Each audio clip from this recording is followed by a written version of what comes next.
Kalau kamu bicara tentang jimat dan ruqyah, jangan kamu yakinkan kepada publik bahwa ruqyah ini islami, syar'i, jimat kafir. Nggak bisa begitu. Itu mengkhianati keilmuan. Intinya apa? Jangan ngegas, ini turunan. Ahli ruqyah misalnya, jangan membahasakan jimat itu seolah-olah sangat buruk, kafir. Ya. Begitu juga tukang jimat, jangan membahasakan tukang ruqyah itu buruk, kafir gitu. Kalau untuk yang kedua ini nggak ada. Yang mungkin ini yang pertama. Jadi kita menekuni ruqyah lalu kita ingin kalau ada orang pasang-pasang jimat, kafir, kafir, kafir. Jimat apa sih wasilahnya? Ya sama dengan kamu menolak ruqyah juga. Apa sih? Cuman baca-baca kok sembuh. Kalau yang ngomong ini tukang jimat, kamu anggap perang dengan tukang ruqyah. Kalau yang ngomong tukang ruqyah dianggap sebagai berperang dengan tukang jimat. Kan jadi semacam pertarungan perebutan pasar. Sama dengan kalau kamu mau jadi juri, jangan dari kesebelasan yang bertanding. Misalnya negara A dengan negara B bertanding, mesti wasitnya dari negara lain. Ini yang ingin saya coba ketengahkan.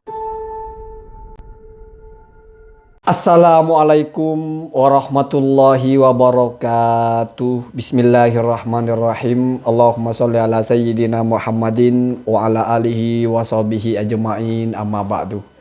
Allahumma ij'alna min ahlil khairi was sa'adati fid dunya wal akhirah. Semoga Allah mudahkan segala urusan kita, urusan keluarga, urusan pekerjaan, urusan agama, urusan ibadah, dan urusan di akhirat kelak, sehingga kita menjadi orang-orang yang sa'idun fid dunya wa sa'idun fil akhirah. Di dunia ini bahagia apapun keadaannya, di akhirat nanti juga kita bisa termasuk orang-orang yang berbahagia. Amin, Allahumma amin. Ini doa untuk siapa saja. Suka tidak suka dengan konten saya, tetap harus sepakat. Saya doakan kalian, kalian juga mendoakan saya. Amin, Allahumma amin. Saya ingin berbicara pelan-pelan, tidak mau menyinggung siapapun, karena ini sangat sensitif. Saya harap jangan baper, cukup disimak. Ini sajian informasi saja, yang insya Allah saya pastikan ada rujukan ilmiahnya. Sekarang kita sedang heboh berbicara tentang ruqyah dan jimat. Seolah-olah ruqyah dan jimat ini adalah dua hal yang sangat berbeda. Ruqyah itu syariah, ajaran Islam.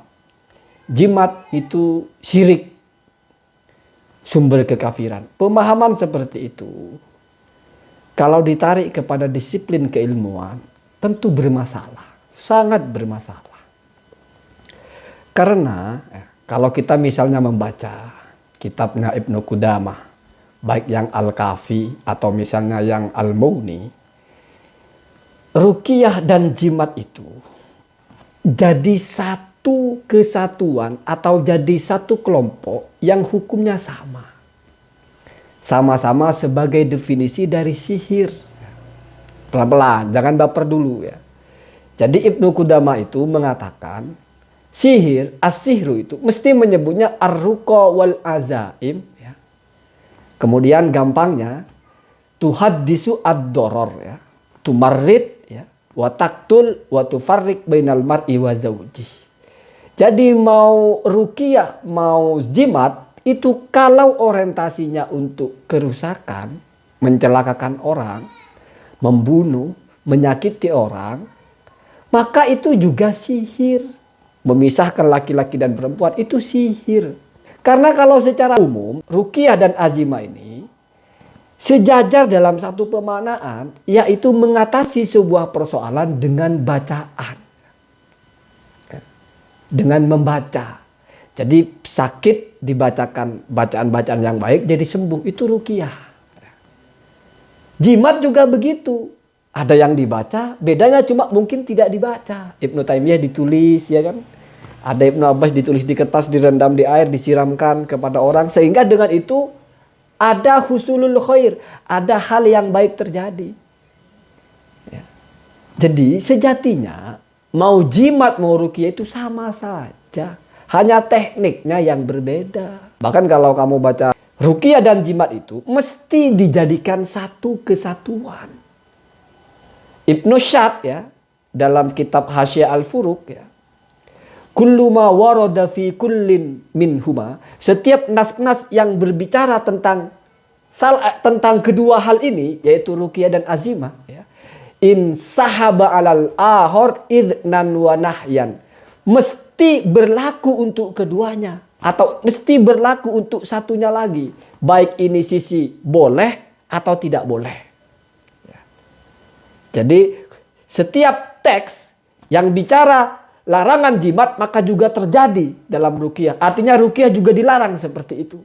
Setiap sesuatu yang bicara boleh dalam ruqyah maka juga boleh dalam azimat. Ada kitabnya itu Pak. Ittihadur ruqa atau ar-ruqyah wal azimah fil hukmi. Keduanya ini sama hukumnya.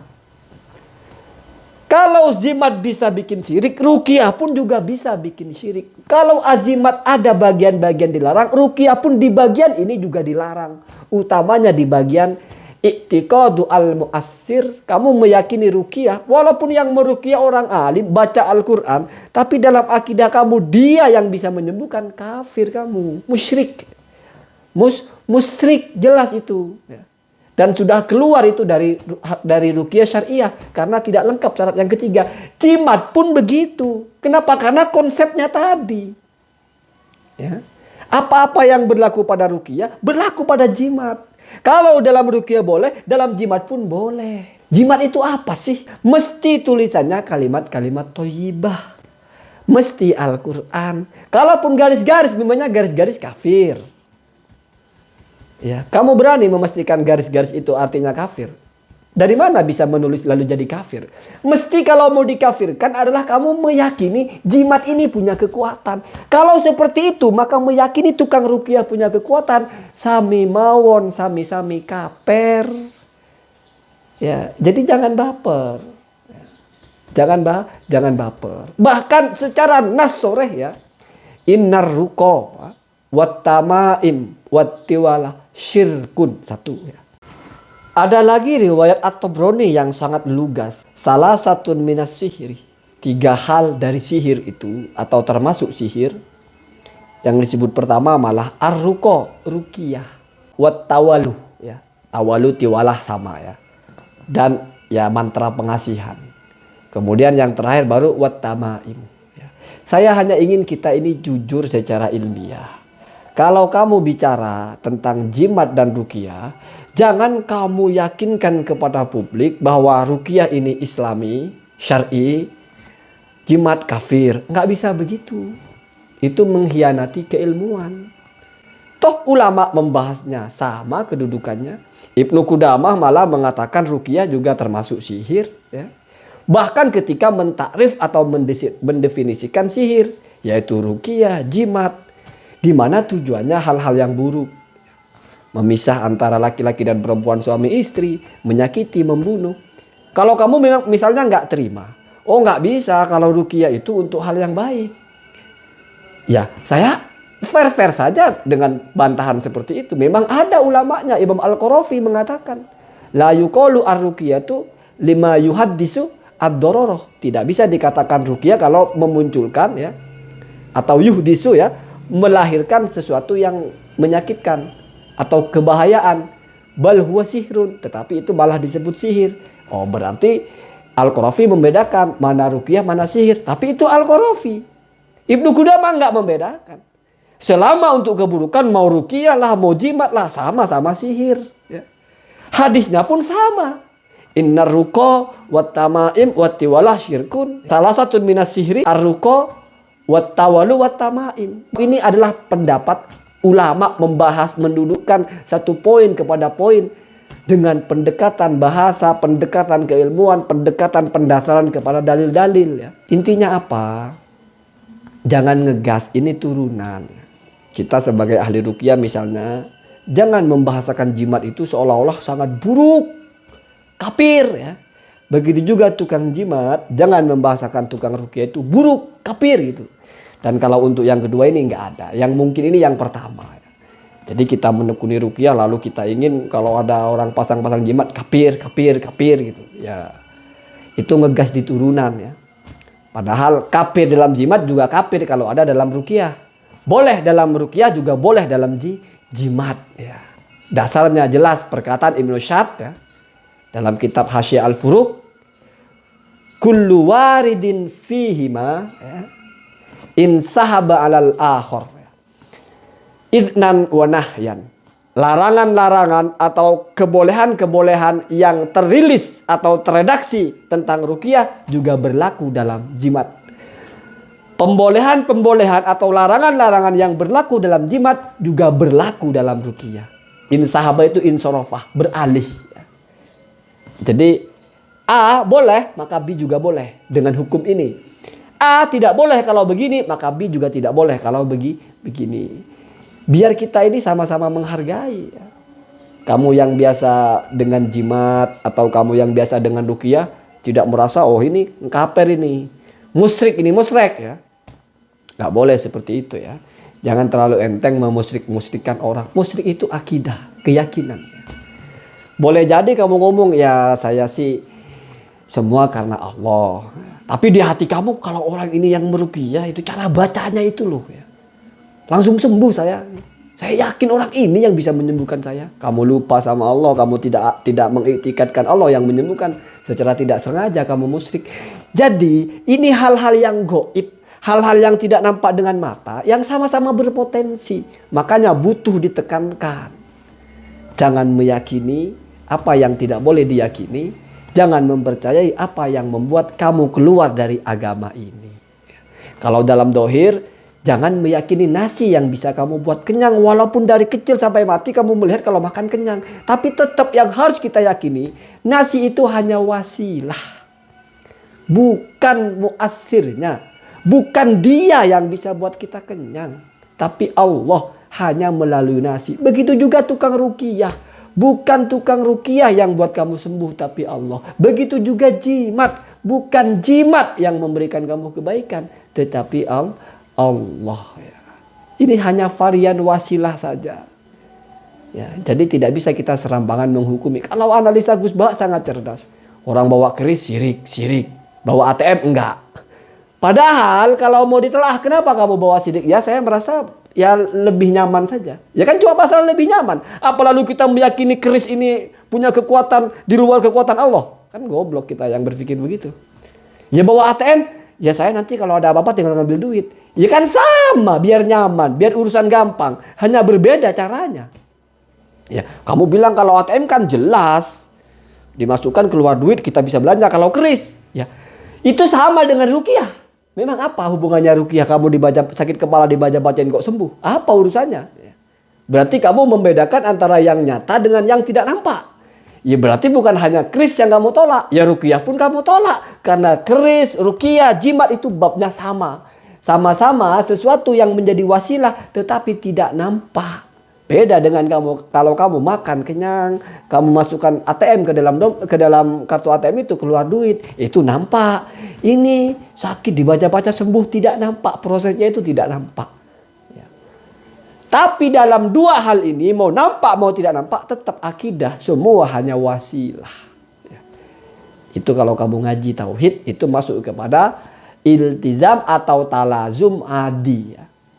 Kausalitas yang sifatnya kebiasaan. Biasanya kalau kita bawa ATM butuh duit enak kalau ada isinya ya. Kalau nggak ada ya sami mawon. Begitu juga orang misalnya bawa jimat lah, bawa apalah gitu. Kalau kamu bilang jimat itu apa kekuatannya? Ya nggak ada. Sama dengan ATM apa kekuatannya? Kan Allah yang menjadikan itu sebagai wasilah. Terus kenapa kamu berpikir kalau jimat tidak bisa? Emangnya Allah nggak bisa menjadikan jimat sebagai wasilah? Allah hanya bisanya yang masuk akal saja. ATM baru. Jimat apa sih wasilahnya? Ya sama dengan kamu menolak ruqyah juga. Apa sih? Cuman baca-baca kok sembuh. Kan nggak masuk akal kalau mau ditelaah secara akal. Memang lain kasusnya. Tabarruk, barokah, lain ya. Hal-hal yang gaib beda dengan kamu makan kenyang, masukkan duit ke ATM keluar duit ya, pukul sakit, dibakar panas beda ya.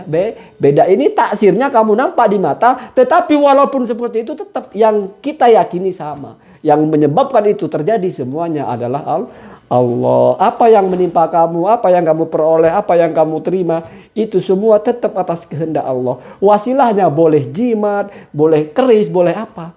Selama di situ tidak mengandung kesyirikan, tidak mengandung hal-hal yang dilarang oleh syariat ya.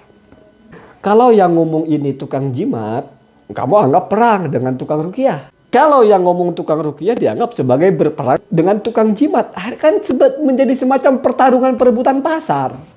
Tapi yang ngomong saya, tukang ruqyah bukan, tukang jimat juga bukan. Ya. maka berarti fair ya, fair. Karena kita mengomentari sesuatu itu tidak boleh kalau kita terlibat. Ya begitu sebetulnya ya. Sama dengan kalau kamu mau jadi juri, jangan dari kesebelasan yang bertanding. Persoalannya. Misalnya negara A dengan negara B bertanding, mesti wasitnya dari negara lain. Ini yang ingin saya coba ketengahkan ya. Biar kita mendapat informasi yang imbang, yang adil. Kalau wasitnya dari negara B yang bertanding B dengan A, ada potensi curang. Kalau wasitnya dari negara A, ada potensi curang juga. Kalau yang ngomong tentang jimat tukang ruqyah, ada potensi curang. Kalau yang ngomongin ruqyah tentang tukang jimat, ada juga potensi curang. Yang ngomong saya bukan tukang ruqyah, bukan tukang jimat, potensi untuk jujur lebih besar.